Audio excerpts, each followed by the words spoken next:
Hi guys, I do have a new dispenser for you, but since the 1.7 update with the change to redstone repeaters, it's not working anymore. So if I get that going, I'll put up a video, but apart from that, obviously I had to have a play with the new pistons. I realise I'm already way behind the times with some of the amazing videos going up. There are hundreds already, I'm sure, of some really cool things, but obviously I wanted to make some hidden stairs. So I just wanted to make some that were easy to use and pretty compact and user friendly and all that kind of stuff, and just easy to put in anywhere with fairly little modification. So the first one is just done with pressure pads. So you have a pressure pad at the top and the bottom. They open the stairs on a time delay, and that's it really. The floor moves into the wall, and then the top stair moves up. So around behind, it's quite tidy. I think it used to be about 3 times bigger for no real reason, so I'm glad I've got it a bit smaller. The red line is inputs, so you have this one coming down from the upper pressure pad, and then one coming through from there from the lower one, and they both control this torch, which goes through here to this green RS NOR latch, which resets itself on a time delay. So when this is triggered, it stays on for a fixed period and then immediately then turns off again. Then the blue section is the output. So you have four floor pistons and one stair piston. This little section here is how I control the floor pistons. So, well, both of them really. The problem is, if you just control the pistons directly, if you have the floor retract first and then the stair moves up, if you keep that order, when they close again, the floor will move out first anyway again and shove stuff out of the way, and that's obviously not what you want. So here, this is basically an AND gate with one signal, just a delayed version of the other, and this just behaves differently depending on whether you're powering it on or off when you change the state. So if someone presses the pressure pad and that turns off, this dust immediately turns off, enabling this torch to come on and retracting the floor pistons.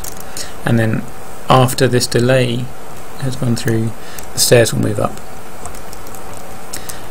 However, when you power it on again, although this dust immediately turns on, turning this torch off, this torch is still holding this dust powered, holding back the floor pistons until this delay has happened.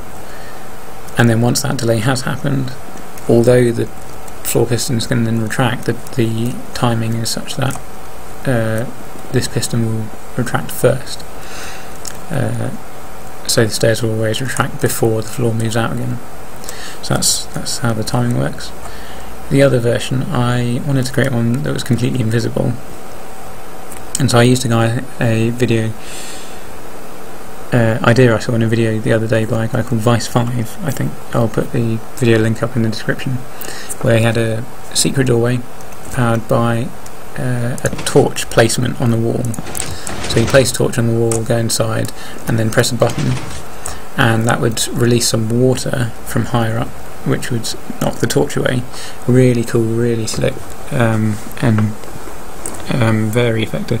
The only thing I didn't really like was that it uses up a torch each time.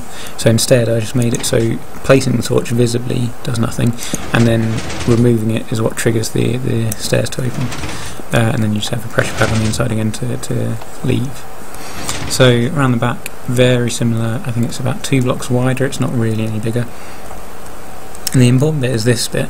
I call this an edge trigger. I don't know if it has a proper name, it may well do, but I'll just go with that for now. So this is what detects the torch removal. So it's kind of an AND gate, I think, or I don't know. Basically this dust is on, powered by this torch. If you place a torch in the right place, this piston moves down, allowing the power from the torch below to power these repeaters. So although this torch is now turned off, this repeater is still holding the dust on, and then when you remove that torch, that dust is allowed off for a very they're allowed to turn off for a very short time, because this delay is longer than that one, so this torch takes a little while to turn back on again. So this dust is off for a short time when you remove the torch above. So that signal comes down here, along with that signal runs to the other pressure pad on the floor, and then it's exactly the same as before really. It just goes into this orange RS0 latch that resets itself for the time delay, and then the exact same timing logic for controlling the pistons. Yeah, that's about it really. I was playing with a combination lock one, which technically is working, but it has a few quirks, so I'll get that going and put it in a different video. Yeah, I hope you find something useful in this that hasn't already been done, and yeah, thanks for watching.